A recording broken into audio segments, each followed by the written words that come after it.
జై నిమిషాంబిక తల్లికి జై. అమ్మవారు చూడండి ఎంత బాగుందో.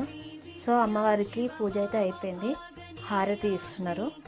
హారతి పూజ అయినది, హారతి ఇస్తుంటే అమ్మ చూడండి ఎంత బాగుందో. అండ్ ఇంకొకటి ఏంటంటే, ఈ హారతి పూజ వీడియో ఎవరైతే చూస్తారో వాళ్ళందరూ మనసులో ఏదైనా తలుచుకొని అమ్మని మొక్కుకోండి, ఖచ్చితంగా మీ కోరికలు అనేది నెరవేరుతాయి. మీరు ఏదైతే ఈ వీడియో చూసినప్పుడు ఒక లైక్ సబ్స్క్రైబ్ అయితే చేసుకోండి గైస్. అమ్మవారి హారతి దర్శనం చేసుకున్న ప్రతి ఒక్కరికి అంత మంచి జరగాలని కోరుకుంటున్నా. అందరు బాగుండాలి, అందరితో పాటు మేము బాగుండాలి. జై నిమిషాంబిక తల్లికి జై. జై శ్రీమాతే నమః.